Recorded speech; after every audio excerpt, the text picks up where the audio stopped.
Joining us to discuss this is Managing Editor, the AVALON Daily, AYODELE ADIO. Good morning. Thank you for joining us on TVC Breakfast. Good morning. A myriad of challenges facing the North, millions of out-of-school children, we talk about poverty and issues of insurgency. Now, if we are to tackle these issues, we need to understand how we got here in the first place. I'd like for you to look into that aspect. How did we get here in the first place? I mean, it's a long road to how we've gotten to this point in northern Nigeria.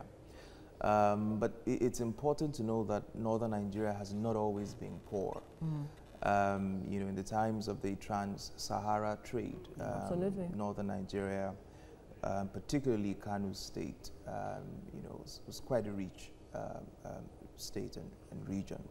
But it changed fundamentally in the 1970s, particularly when two of their major exports, which was cotton and groundnuts, took a huge hit in the international market. European farmers, you know, placed a huge subsidy on cotton production for their local farmers, and that cut the prices of cotton internationally by almost 50%, which made it almost impossible for northern farmers to compete. Of course, the adverse weather conditions also caused serious problems and complications in production of groundnuts, and it displaced, you know, more than 3/4 of their production. And so those two things in the 1970s put them in a very terrible position.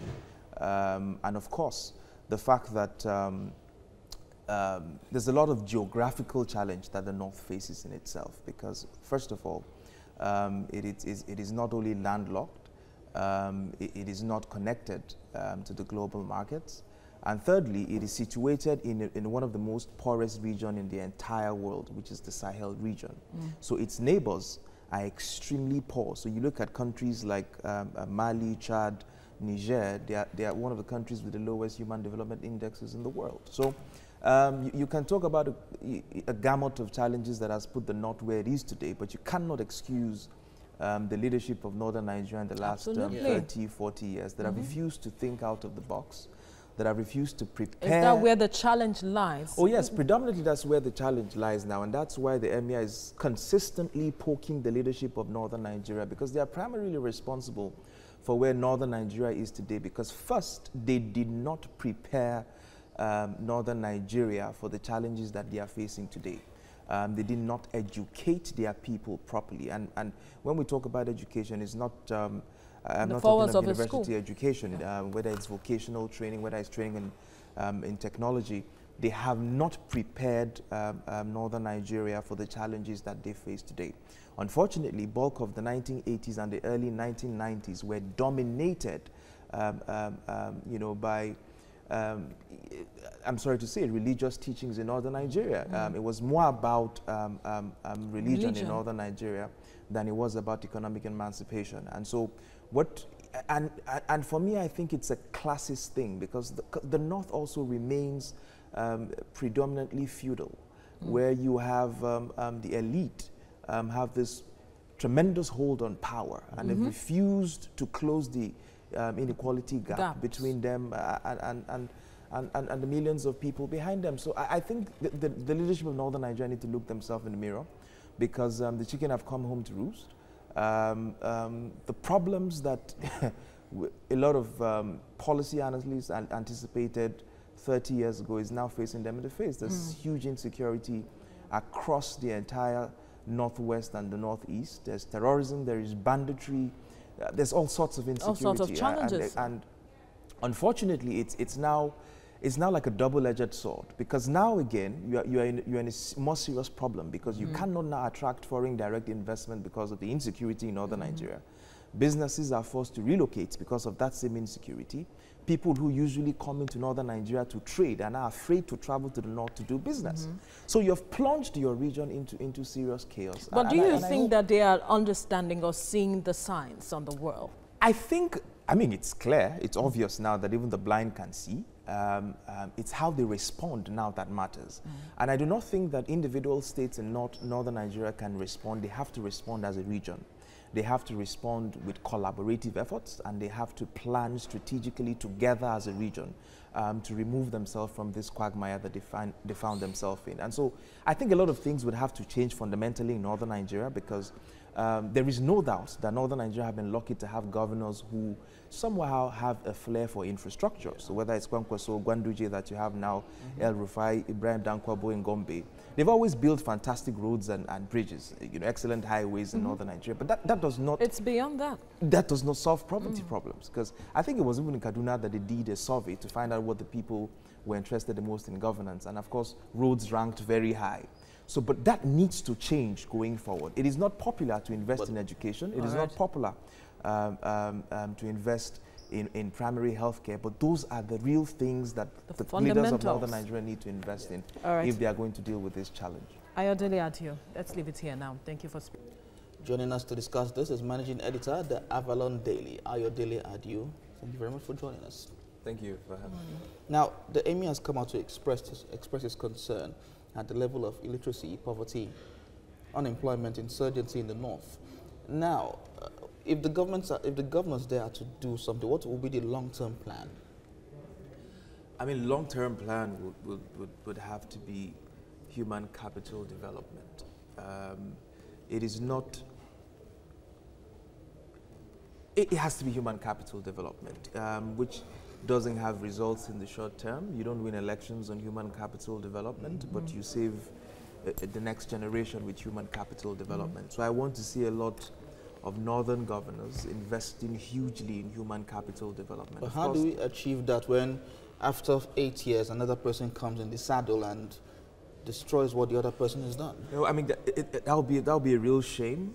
So I think you really need long-term planning, commitment, and discipline to emancipate the people of northern Nigeria from the shackles of poverty and unemployment. So there needs to be a long-term plan and a commitment to the deliverables of that plan. And that's the one thing I see at the top of my head, that an investment in human capital will be tremendously effective for northern Nigeria. However, I do think, again, that leaders of northern Nigeria will need to build entrepreneurial linkages between the north and the south and the southeast, and of course the international community. And so, for instance, there's a huge amount of tomatoes in the northwest, Zaria, Kanu, Kadawa precisely, and you go to those villages, these tomatoes are wasting.